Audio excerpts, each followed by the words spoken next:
of Internal Affairs, Mr. Kyrylo Viktorov, who is the deputy head of the Center for Countering Disinformation's Department on Countering Information Threats to National Security, and last but not least, of course, Rolf Holmbo, who is the head of the EUAM Ukraine. Now, to kick us off, Mr. Antypovych, if I could please ask you to give us a bit of an overview of some of the most interesting results of the survey and the methodology, please. Thank you. First of all, we would like to thank our partners from the EU Advisory Mission for this substantial survey, and I believe on one of the most important topics which is relevant in Ukraine, and specifically the aid from the European Union in the conditions of the Russian aggression, as we as the state depend on this support a lot. And secondly, we need to understand, and Ukrainians need to understand, that we are part of the European Union and we are fighting against our enemy for our European values. So accordingly, our survey was, on the one hand, today I'll comment on just some of the figures, and the press release will reflect more detailed information and you'll be able to find that. I'm limited in time, so I'll tell that we've asked 2,000 respondents, and this is a representative sample for Ukraine. The error of representativeness is not more than 2.2%. The sampling, the survey was done by CAT method, computerized assisted telephone interview. We have some territories that are not accessible, territories adjacent to the front line, so telephone interviews these days is one of the most reliable methods, as there's no other method how to reach out to people who are close to the front line areas. The interviewing was made at the end of September, 24th, 29th September 2024. Now I'll pass to the key findings. First of all, we asked Ukrainians. You can have a look, you can see some of the materials on the screen, some of the slides. We've asked the Ukrainians about what reform is the most important one for them, and there was no any surprising finding. The first place, 74% of Ukrainians said that fighting corruption is one of the fighting against corruption is one of the most important reforms in Ukraine. Of course, we also talked about the reform of the national security and defense, reform of judicial system. 36% of Ukrainians mentioned that. Other reforms scored lower figures, and other reforms, so most of the focus is made on fighting corruption. There are certain regional differences in terms of gender and age, but I won't stop on those now. You'll see them in our materials, given the limited time threshold. We also asked, apart from the importance, we also asked the Ukrainians how satisfied they are with the implementation of this or that reform measure. And here we see probably the first confirmation of what is important for us, and what is important is not implemented. As fighting against corruption, 84% of Ukrainians believe that fight against corruption is not done in an efficient manner, so they are dissatisfied. So 74% told about the importance of this reform, and at the same time 84% are not satisfied with this reform. So similar pattern stands for the judicial reform, prosecution. More than 70% of Ukrainians are not satisfied. At the same time, most of Ukrainians, 2/3 of Ukrainians, are satisfied with the reform in the area of digital transformation. Gender equality support, half of the Ukrainians are satisfied. Reform of the national security and defense, which is among the top 3, scored 3rd with quite leveled figures. So Ukrainians are both satisfied and dissatisfied, and this is against in the context of the military aggression. Reform of police, Almost 40% of Ukrainians are satisfied with the reform of the police, reform of the customs systems. More than 50% are not satisfied, but at the same time, about 30% of Ukrainians are satisfied with this reform. I'll skip some of the details. We also asked Ukrainians about the trust to various institutions related or pertaining to the law enforcement sector. And number one here with the score of 80% is the 86% National Guard of Ukraine, 73% trusts to the security service, to almost half of the population trusts to the state bodyguard service. Other organizations and entities have lower figures, but at the same time they are not critical, so roughly splitting the respondents in halves. This Ministry of Internal Affairs, State Bureau of Investigation, Center for Counter and Disinformation, but other institutions have rather negative assessment. Most of the Ukrainians tend not to trust, and we mean State Customs Service, National Anti-Corruption Bureau, Prosecutor General Office, and judicial system. Unfortunately, both prosecutor's office and judicial system during the war and before the war, they remain the institutions that the Ukrainians do not trust. But let us look at the trends and dynamics, and you will see that there is something positive. Starting from 2021, we are looking at the results. You can see how much the trust has grown to the National Guard, to the Security Service of Ukraine, and other institutions. There is certain reduction regarding the National Police of Ukraine, but it's not that impressive. From 56 to 48, the rest of agencies and institutions, the indicators either remain the same or haven't changed at all. So it means that Ukrainians are thinking better of their law enforcement agencies. Perception of EU support. Here we have used the following approach. So we asked first what support of EU is the most needed, and then we were going to ask how effective this support is. So what according to Ukrainians is needed most is fighting corruption. It's number one priority. Assistance from the European Union. Then we assist in liberated territories, support in prosecution of international crimes, support of rule of law, and consultations or EU accession to Ukraine's accession EU. So everywhere we need support from the European Union. As for the question how effective this assistance is, assistance from the European Union in the same spheres. If we're talking about assistance in the liberated areas and consultations on EU accessions, and assistance in communication with civil society. So Ukrainians are rather positive about it. The majority of them believe to be effective. And if we are talking about prosecution of war crimes or support of rule of law or fair justice or fighting corruption, we can see here that the numbers are not that effective, and Ukrainians believe this assistance is not that effective as it might have been, and so the war has accelerated all the processes, and public opinion has changed dramatically from before the war times, but at the same time, we understand that the situation remains the same. There is corruption everywhere, and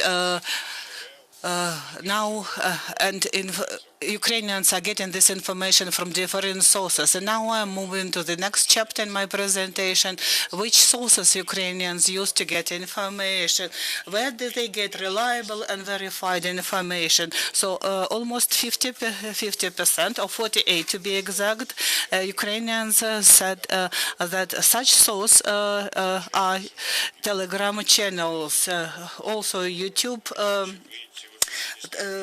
broadcast, then TV channels and TV marathon, and there are lots of sources that Ukrainians receive that they believe information that they believe to be reliable and verified information, and they think most people said that Telegram channels are most reliable sources of information. When asked which channels, to their opinion, actually provide most disinformation and fake news, they also said that it's groups in online messages applications like Telegram, 35%, and social, and half of respondents said that it's social media feeds. So we understand that this information might be not accurate, but this is the assessment given by the Ukrainians themselves, and we can see that Ukrainians receive quick and sometimes virus information from Telegram channels, and we also asked how serious they believe the problem of disinformation and fake news in Ukraine is.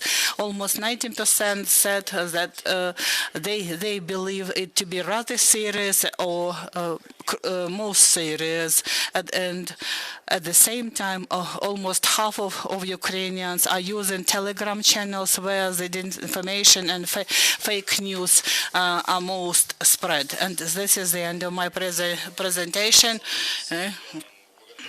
A session after all of the panelists will have made their inputs, and of course the survey's results in full are available through the EUAM Ukraine's website.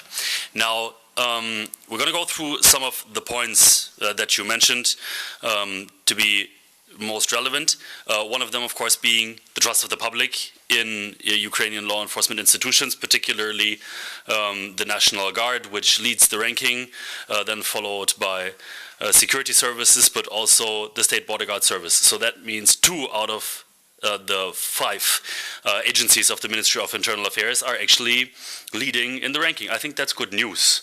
And also, we're well aware that the ministry has for years been working on reforming itself and gaining the public trust. So, Mrs. Reva, if I could please ask you, how does the ministry address challenges related to public trust?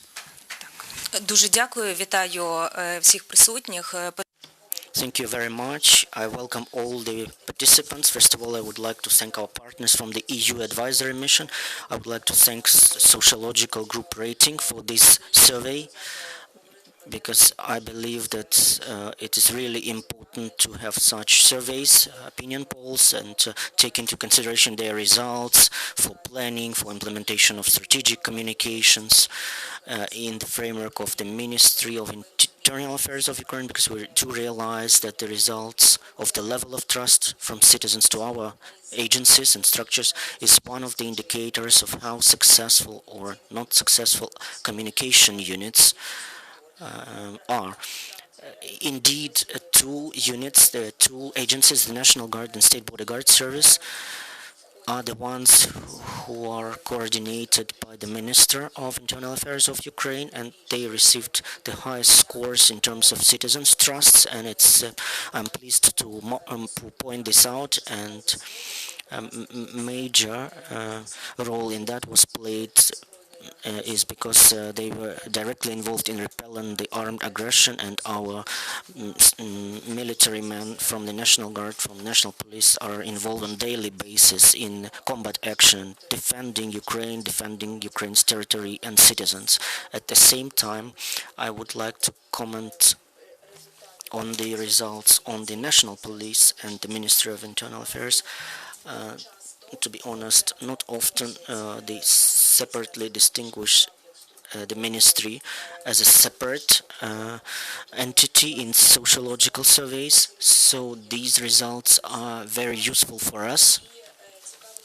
An interesting fact is that the National Police and the Ministry of Internal Affairs have almost 50% of citizens' trust, and this trust figure is almost same, 48% to to the ministry and 48% to NPU.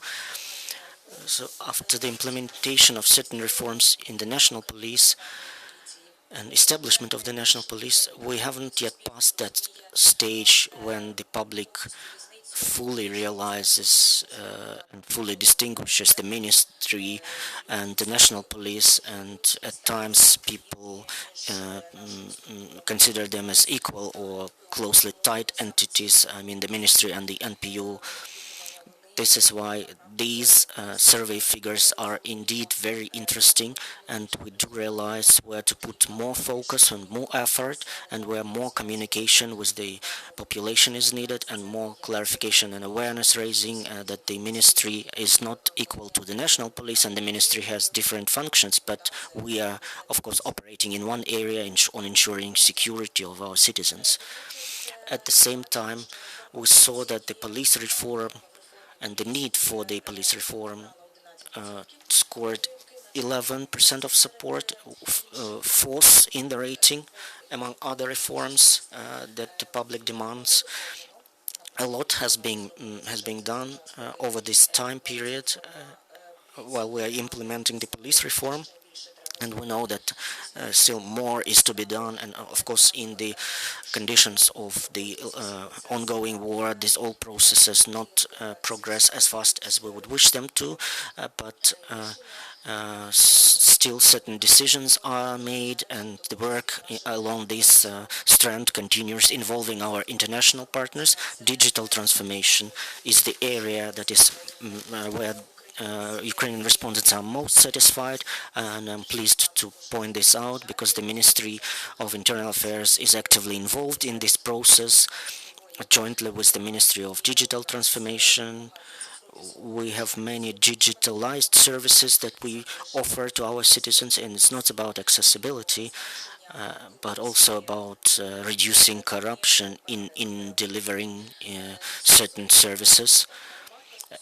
A short comment on the sources of information. We always call on our citizens to use official information sources, and if you choose a Telegram for yourself, please use this information from those Telegram channels that are verified and reliable, where we can speak about reliable, verified information.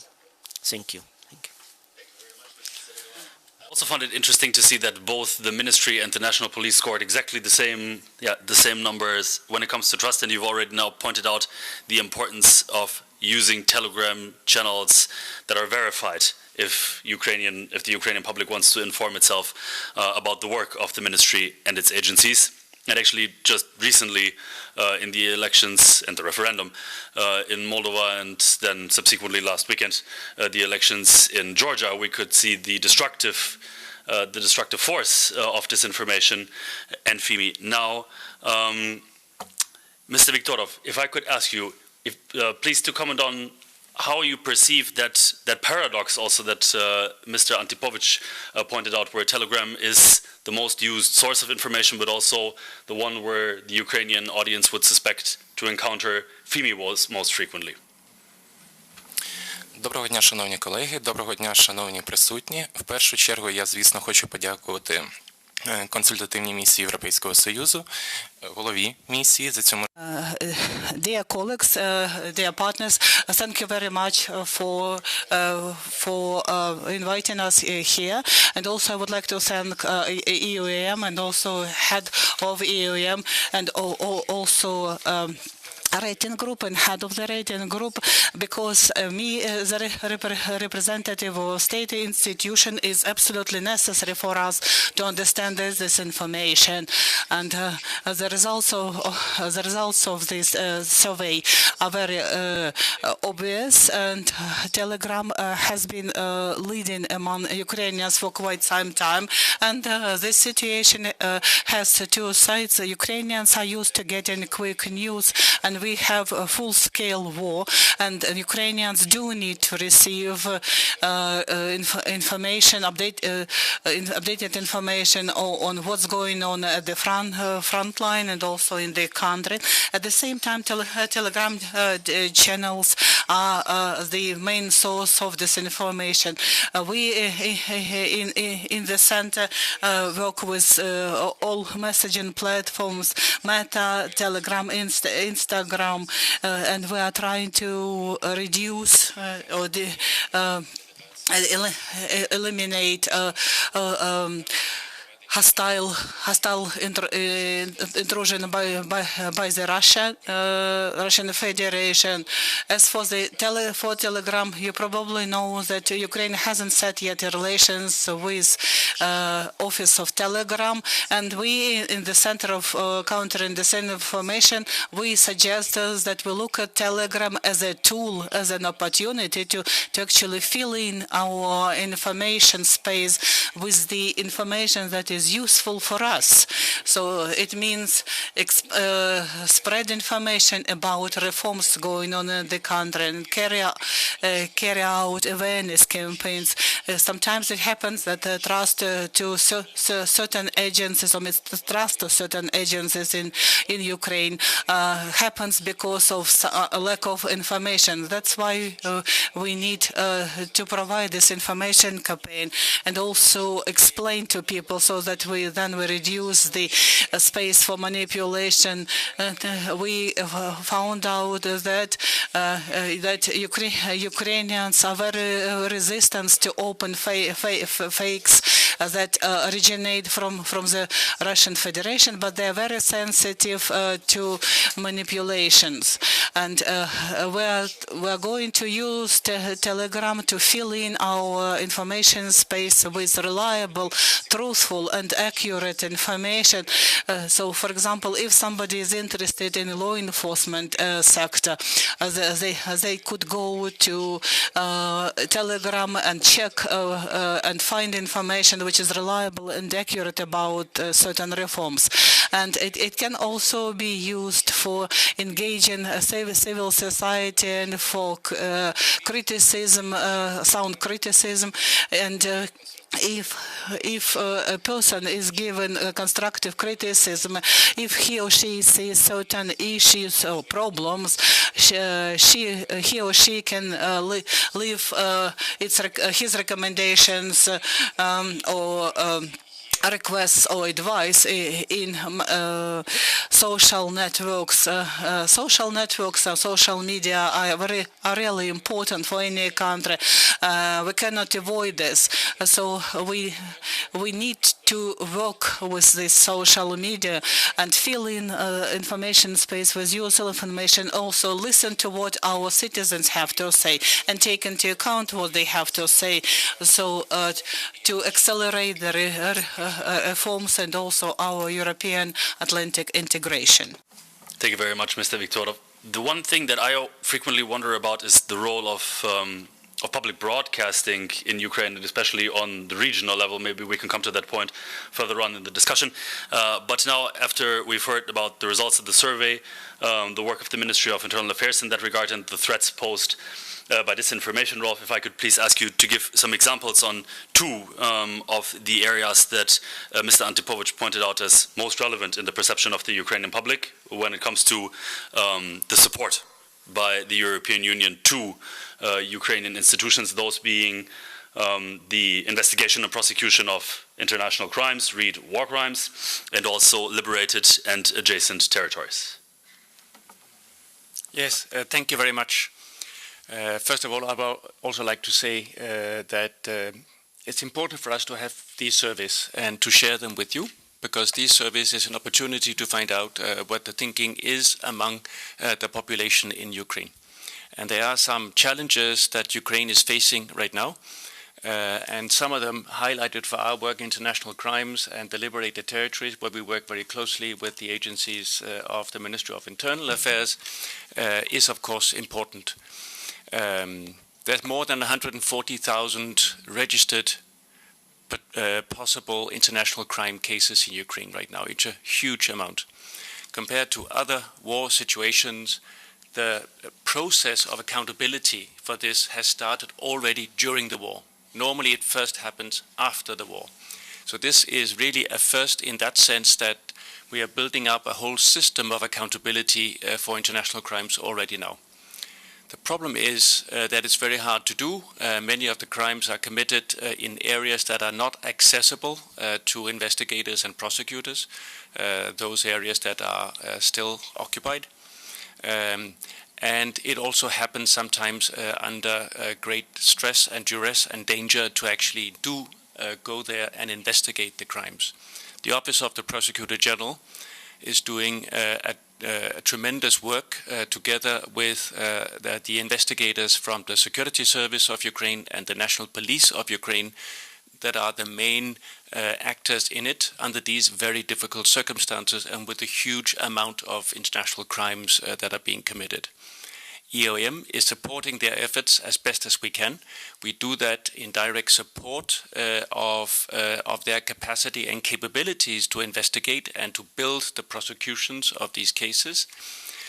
We do that on specialized training on various aspects that is important in modern international crimes investigations, such as, for instance, open source intelligence or OSINT, crime scene analysis, forensic analysis in different areas that are normally the ones associated with war crimes. For instance, missile technology, missile strikes, which is an area that has accrued a huge importance in the conflict here. All of these aspects we do in direct support, and we also do a work in the realm of the Atrocity Crimes Advisory Group that has the US, UK, and the EU that is supporting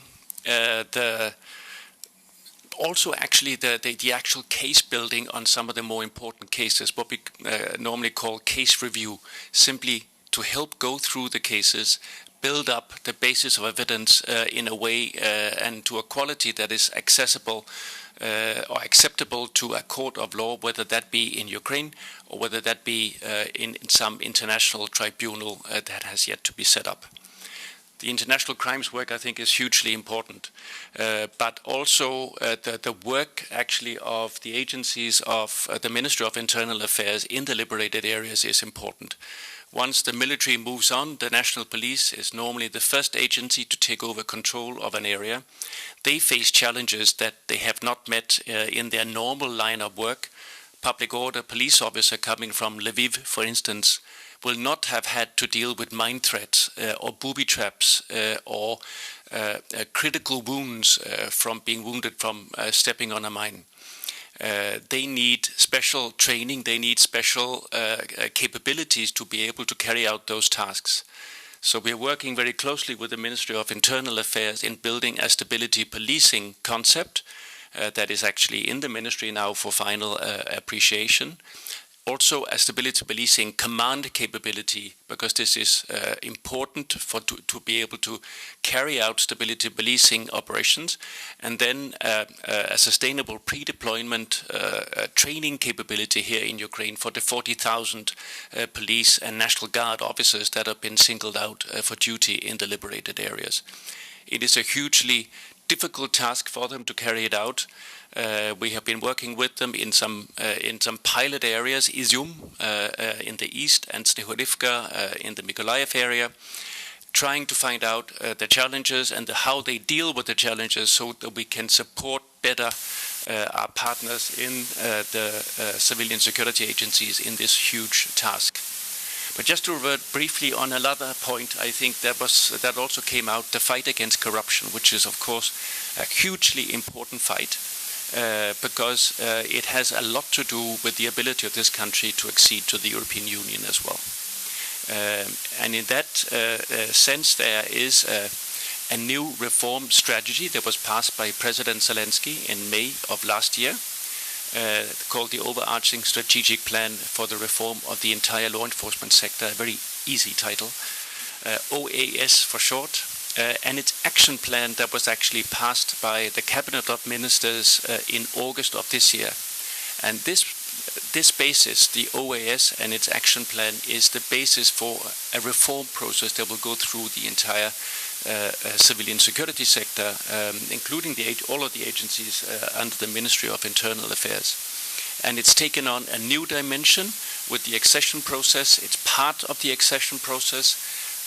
Now Ukraine is setting up a governance structure that we will be supporting to be able to both guide and monitor and provide also some political support or political pressure perhaps sometimes for this very ambitious action plan to actually be carried out. EUAM will be one of the partners in it. Other agencies of the European Union, of course, will also be a very important part of the implementation process, and other partners that are supporting the various aspects of the reform process is obviously also hugely important. And just one last point, which is actually on IT. On the role of information technology in these reform processes.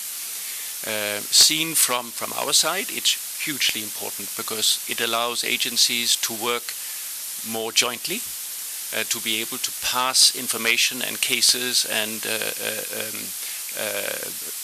other types of information fluently between agencies, but it also allows for a much greater focus on transparency and accountability, which is also a key element in the fight against corruption. So from EUAM side, we have a new mandate from the 1st of June. It's reinforced, and it's reinforced with a view to supporting Ukraine both in its key reform process towards EU accession, but also in meeting the massive war-related challenges that this country is facing, and at the same time carrying out an ambitious reform process, trying to deal with these challenges in an effective and efficient way. Thank you. Thank you very much, Rolf, for giving us a very brief overview of the many areas in which the mission works. Mrs. One of the points that the mission made. Так, будь ласка, якщо дозволите, у мене є коротенька ремарка. Справді, дуже хотілося б подякувати КМЕС. Yes, a short remark. I would like to thank EUAM and Mr. Holmbo for supporting the ministry and its agencies since the full-scale invasion, because it's important not just to document war crimes, but to document them in the appropriate way so that they could really be placed on the table in the courts, in international courts, and this correctness of documenting war crimes. Our investigators from the national police have been taught and have learned, thanks to the training organized by EUAM since the time of the full-scale invasion. Our partners first in Poland offered us some premises and delivered this training, and now having that basis of knowledge and having huge practical experience, investigators of the national police have unprecedented skill how to document war crimes in an appropriate way, in the correct way, so that later on these case files could be taken to the office of prosecutor and then further on to the international judicial instances. In addition, also the work of forensic experts and forensic expert specialists from the national police who are supposed supposed to have proper equipment, relevant equipment, in order to document all the evidences of the war crimes. We have unprecedented experience of what is called remote or distant investigation of crimes that you, as you mentioned, committed on the temporary occupied areas where forensic experts and investigators and prosecutors do not have physical access. Speaking about the national police, and in spite of the fact that these investigations of war crimes fall under the jurisdiction of the security service of Ukraine, but since police has the most widespread network of investigative units, and our investigators have skills and knowledge how to do it, then police has registered more than 133,000 of war crimes since the full-scale invasion, and then this information is passed to the relevant agencies and structures for preparation of the materials for the international courts. We speak about the enhanced capability of regional police adjacent to the front areas. We mean Kharkiv region, Donetsk, Sumy, Mykolaiv, Kherson, Zaporizhia regions. Sometimes they lack some elementary things such as vehicles for patrolling, for quick response. This is why we're thankful to you for the resource that you deliver, that you provide on the ground.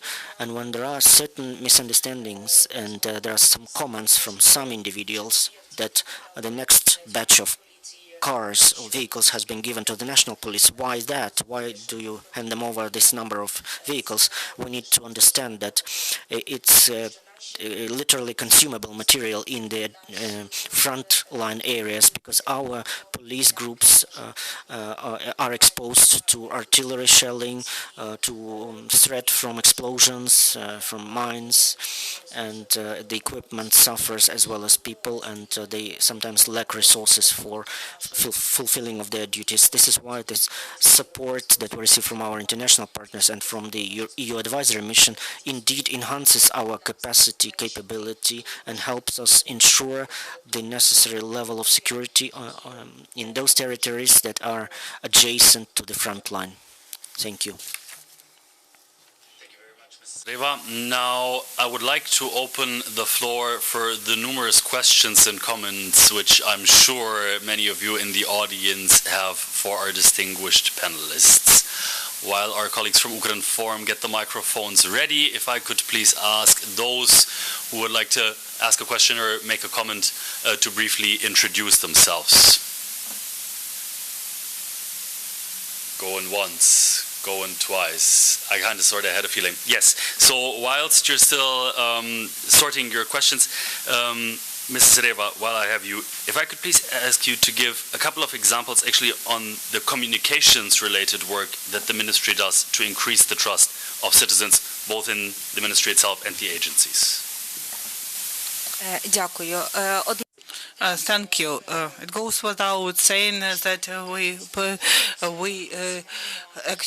in our communication with the population is the direct routine communication, so that we could talk to them in simple language and also talk to people of Ukraine on the subjects that are of concern to them, and also returning to what you mentioned in this survey.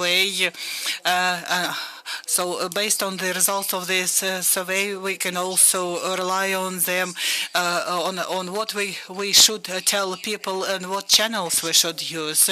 And what I didn't mention in the first section, but it's very important. Thank you. We would like to thank EUAM for helping us with the capacity building of the communication service, communication function in Moya. And recently we have developed and approved communication strategy of Moya, also mentioning main threats and also ways of communicating with the society for us to be heard and for the society to be able to perceive the information that we do provide. And from the point of view of the wide widespread network of MOIA agencies and institutions. This information is very wide as well. And I would like to add, Mr. Antypovych says the communication element is very important, and even before the war, either when reforms were taking place or introducing something new for Ukrainian population, the authorities actually made the same mistake. It didn't communicate with people, or possibly some communication channels were blocked, or they were failing. Actually the situation was as if Ukrainian population live separately and the authorities live their own separate life. And recently we noticed one more trend, regardless of whether it's a ministry of local authorities, the more an agency or institution tells about what it's doing to the population of Ukraine, the more it is trusted by the population. And actually it's quite simple. Just tell people what you did and people will hear you. And but at the same time, in our surveys, we demonstrate one thing year after year. Regardless of whether it's a minister or mayor or somebody else, the more you tell people about what you do, the more trusted you are, and especially now on the war times. It's very important to tell Ukrainian people why you're doing this, why we're doing it this way and not that way. It seems to be rather simple, but at the same time, many people forget about it. Yes, I do agree, but you mentioned that during the times of war, it's necessary for certain people to communicate more, like ministers or mayors, and I believe it's because people need to feel more secure. They need also to visualize stability, to visualize security, so they can actually transfer this perception or visualization of stability or safety to a certain person, and such agencies or people can become images of security. And also there is a tradition in Ukraine.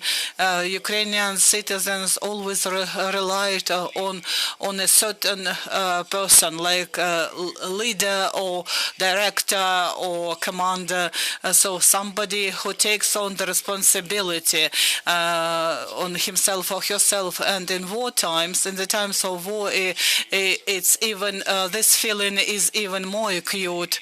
And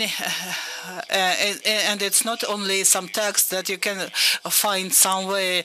It's talking to people directly. It's question and nonsense, and talking direct to people. It's already picking up speed. I like to see that. I would also want to give a second chance to the audience to come in on any of the points that were previously made.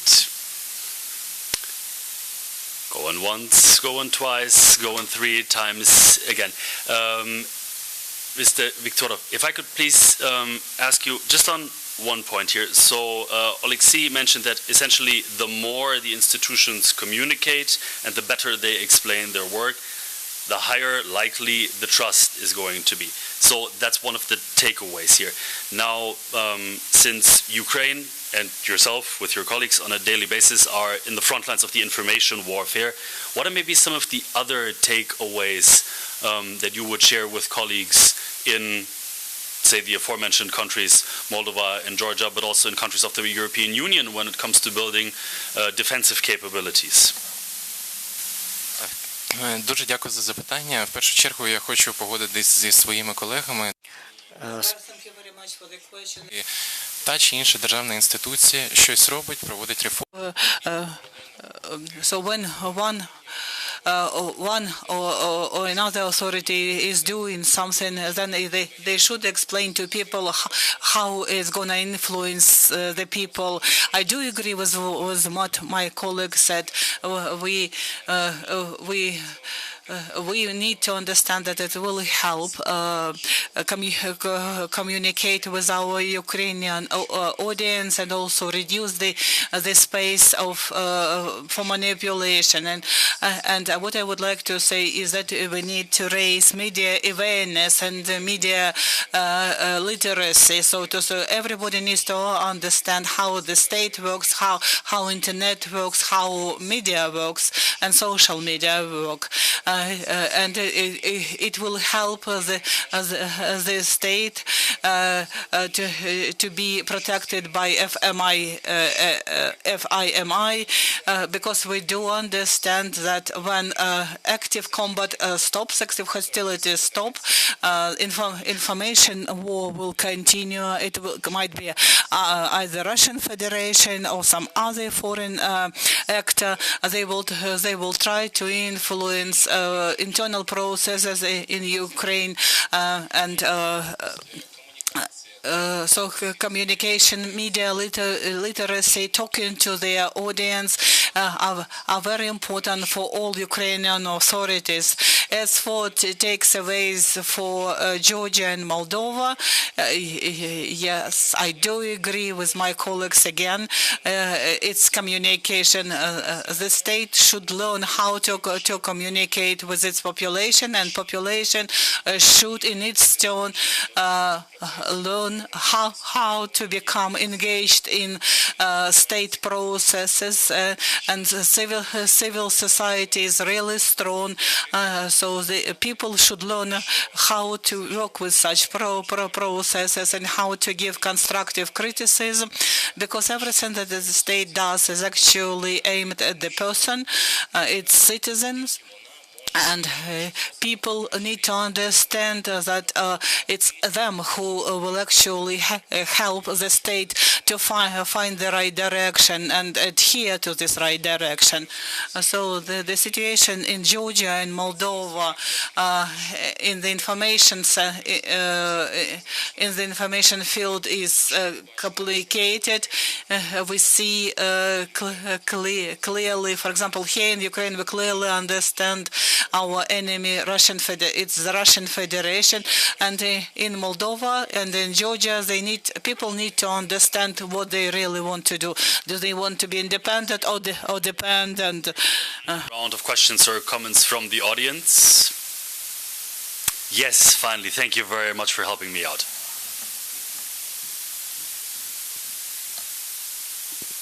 Thank you so much for sharing this very interesting information. My name is Elizabeth. I work with the UN Office on Drugs and Crime. I was wondering, Mr. Antypovych, in the beginning, during your presentation, you mentioned that there were some regional differences and also differences, of course, between respondents being male or versus female. I'm particularly interested in the regional differences. Is that something where you see broader trends, and how would that affect responses that are being designed by the Ministry for Internal Affairs, but also, of course, by the EUAM in their response to these survey findings? Thank you. Перш за все, потрібно зазначити, що First of all, speaking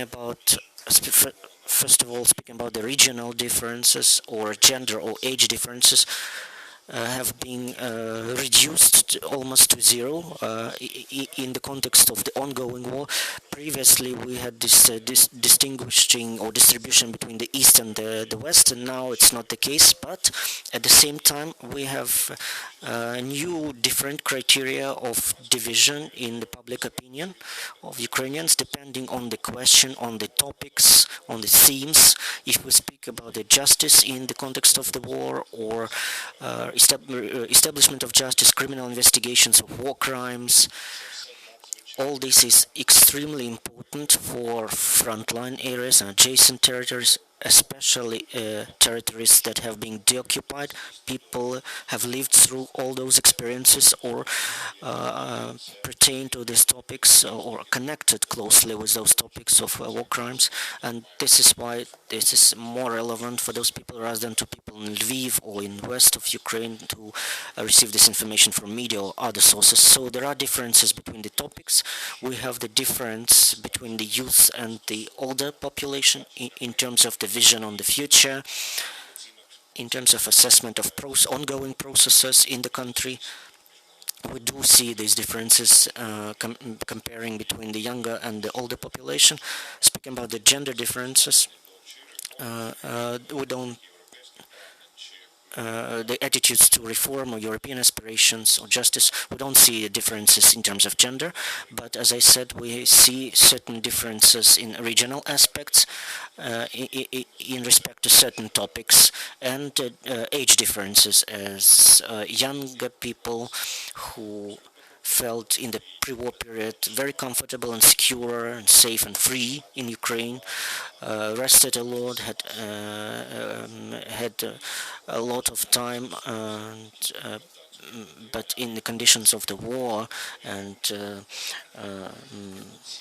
curfew and certain restrictions, emotional limitations, or possibility for having holidays, and this is what young people aspire for. We all want to live in a calm and secure environment, devoting time to families and holidays, but it's all complicated during the wartime. So for young people, it's extremely sharp aspect, and that's why their view on the current picture and on the future situation is most critical or more critical than for older population that has lived through a lot and has narrowed demand, so to speak.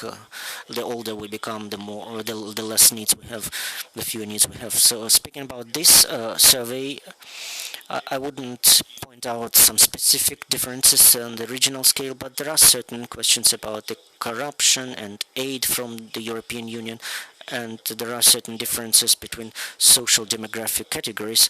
Unfortunately, I didn't have time to focus on it in detail during the presentation, but you will have the opportunity to see those insights from the reports available on the websites of our rating group and on the website of the mission. I would like to add that from the ministry point of view, the main requests from the population are for security and for justice. Audience, other daring souls amongst us. If that is not the case, then I would like to thank first and foremost the distinguished panelists for joining us, as well as all of you who came out today.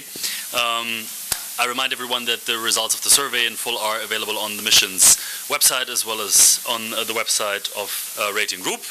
And I dare to say, see you in 1 year for the presentation of the results in 2025. Thank you very much, ladies and gentlemen.